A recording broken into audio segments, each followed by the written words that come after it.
All right, YouTube, what I predicted months ago has now come true. A federal judge has issued a statement that the NSA surveillance of phone metadata and so forth is probably, I guess, maybe unconstitutional. Of course, there have been other lawsuits before put before federal judges on the NSA spying, and what held them back mostly is that plaintiffs were essentially told they didn't have standing to bring the case because they couldn't prove that they themselves had actually had surveillance conducted on them. Uh, let alone the fact that the government is clearly conducting surveillance on the entire population, let alone that clearly it is unconstitutional. Anyone with a working brain understands this. You can make whatever shill excuses you want about, well, it's keeping us safe. It's still unconstitutional. That much is fairly clear. We'll go through here and read part of this. This is from the USA Today article, but it's on all the other sites now too. You can look for this as probably front page news later today and tomorrow. I'm sure it's going to be popping up everywhere, and people are going to be up in arms towards people like Bush and Obama who oversee these programs and seem to think there's no problem with them. A federal judge ruled Monday that the National Security Agency's controversial surveillance program that collects millions of Americans' telephone records may be unconstitutional. I'd throw in that it is, not maybe, but he probably chose that word specifically.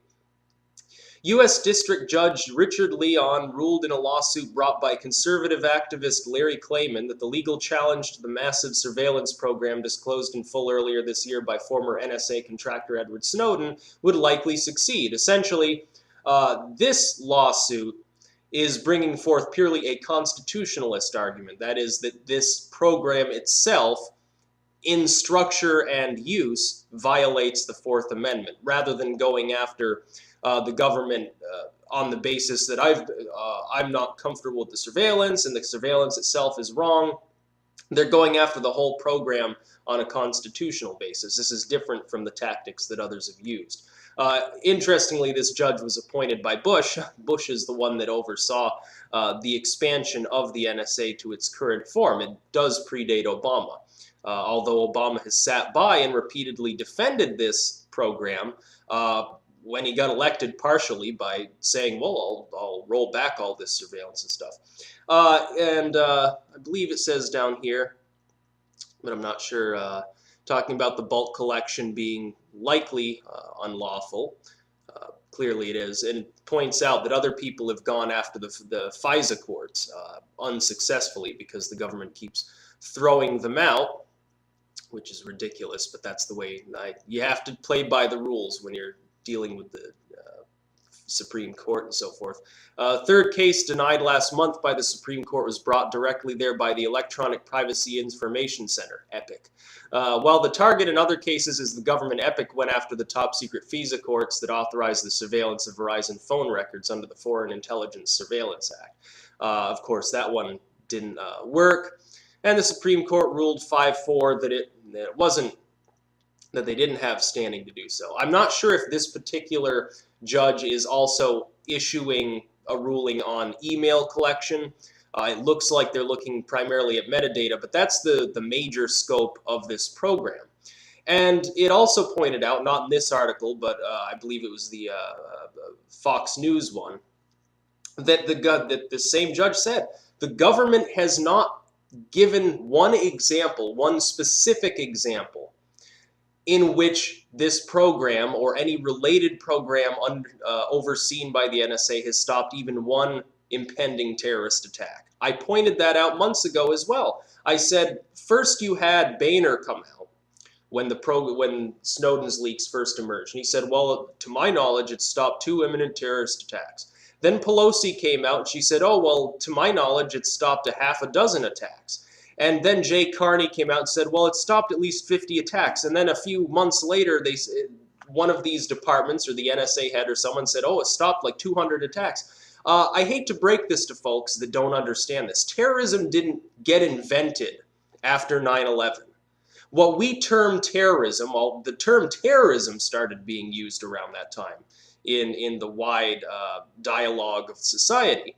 What we would consider now to be terrorist attacks, foreign groups, some domestic groups too, bombing things, driving trucks through, windows and gunning people down, toppling, various buildings with airplanes or whatever. It's been around for a long time. Islamic terrorism, which started the whole debate, has been around for decades because we were already muddying our feet in the Middle East, in Iran, in the 1950s, and in Iraq in the 1960s, and in Afghanistan in the 1980s. The World Trade Center had already been bombed long before 9/11 happened. People don't seem to understand this.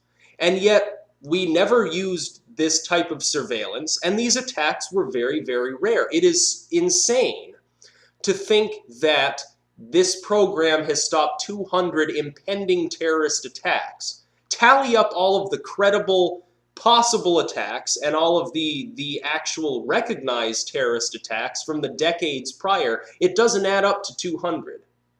We don't get a terrorist attack every week in this country.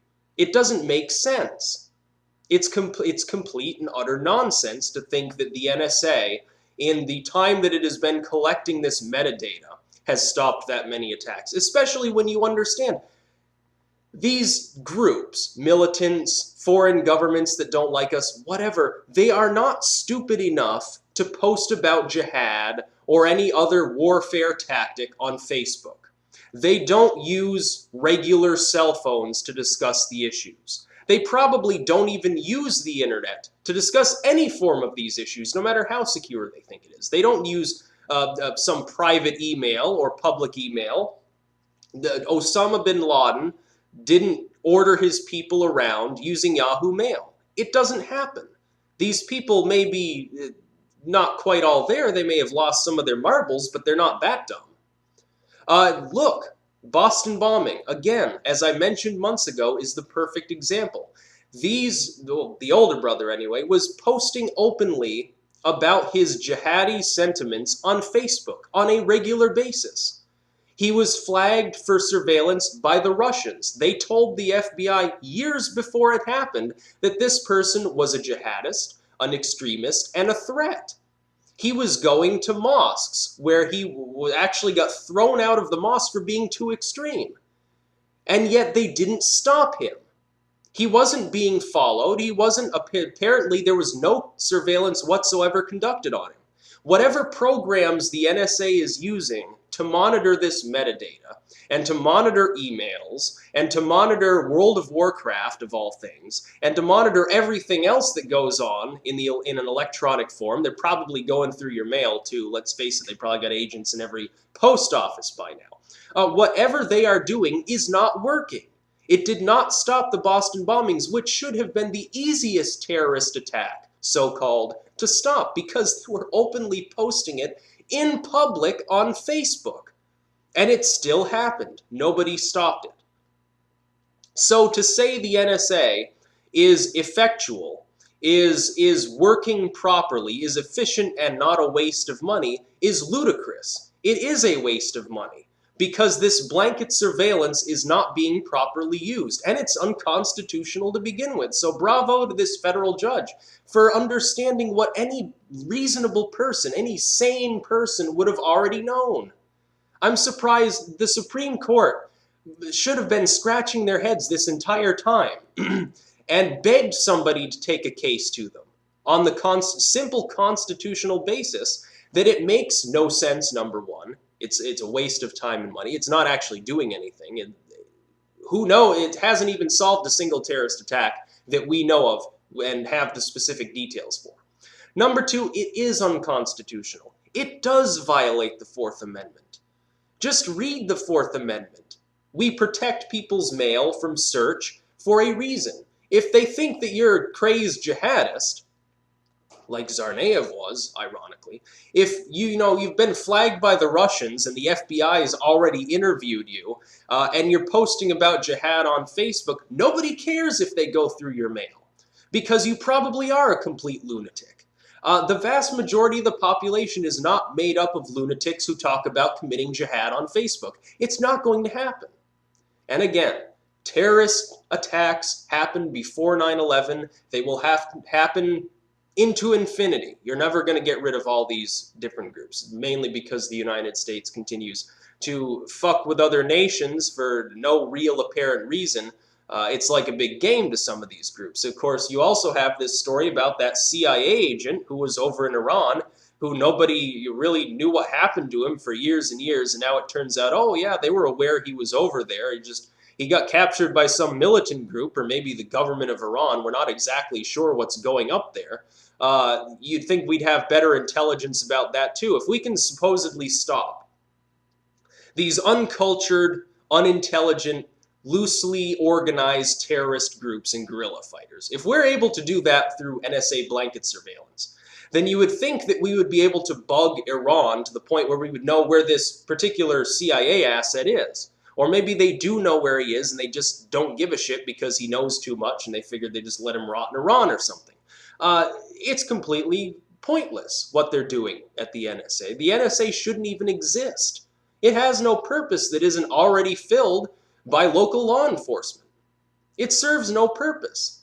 Before the Patriot Act, we were actually safer as a nation. All this surveillance and all this spying nonsense, if anything, is making us less safe. It's making people more paranoid. And then you've got the problem where the government pushes it too far and people think they literally start to become violently paranoid instead of just having a few tinfoil hatters saying, yeah, the government's going to come at us with reptilians or something. Then you end up with the vast majority of the population waking up one morning, seeing the news and losing their minds. End up with some sort of chaos, anarchy in the streets situation. It could happen. They're making us less safe and pushing people towards that sort of paranoia. If the government is so worried about homegrown terrorist groups and constitutionalists and libertarians are going to take up arms and try to secede from the Union, if they're worried about this, then respect the Constitution. It's there for a reason. This federal judge understands that. This federal judge gets a round of applause for actually understanding the Constitution that all of these people are supposed to understand. It's sad that the general population seems not to understand it. Because if the general population understood what the Constitution meant, what its contents were, what it meant, why it was there, and how important it was, Obama and Bush and all of these other really bad presidents who have done things that are blatantly unconstitutional would have been impeached. Bush would have been impeached. He would have had a 0% approval rating. Obama would already be out of office if that were the case, if Americans really understood this issue and why it matters. That's the sad part. It's sad when you look at the Ukraine, and right now there are millions of people protesting because their government didn't sign a bill that had nothing to do with their particular liberties, and they're willing to take to the streets and protest, and yet here you have very, very little going on, despite the fact that the government is listening into everything you say on any electronic medium. This video, like all videos on YouTube, is probably archived somewhere in their Utah data facility. By the way, the same one that caught fire because they didn't. This is how inept they are. It caught fire several times. The servers overheated because they didn't set them up properly. They don't have a clue what they're doing. These people are a danger to themselves at this point. The NSA agents there obviously don't really know what they're doing with love-int and the servers overheating and all this nonsense. And the Clapper continually lying to Congress. He should have been declared guilty of treason and shot by now. They should have already executed him for treason, high treason to the country, for lying to Congress, lying to the whole population, and blatantly violating the Constitution. He should have already been thrown in a dungeon somewhere in Gitmo. I just don't understand why the government persists in defending these programs. They're starting to even worry warmongers and surveillance-happy people like McCain. When McCain starts getting worried about the CIA, and when even somebody like Feinstein expresses concern that we're spying on our allies overseas, that's when you know that there's a problem. That's when you know that things have gone not a little too far, but quite a bit over that edge, and you're already in free fall mode. It makes no sense. These programs don't work. If they do work, let them cite specific examples. Let them give the time, the place, the names, the results. Are these people, have they been imprisoned? Are they in Gitmo? Where are they? What? They have, if they're American citizens, they have the right to an open, fair trial too. What's come of these people also? Or are they just jailing random people because they made a joke about Osama on Facebook? That seems unfortunately more likely.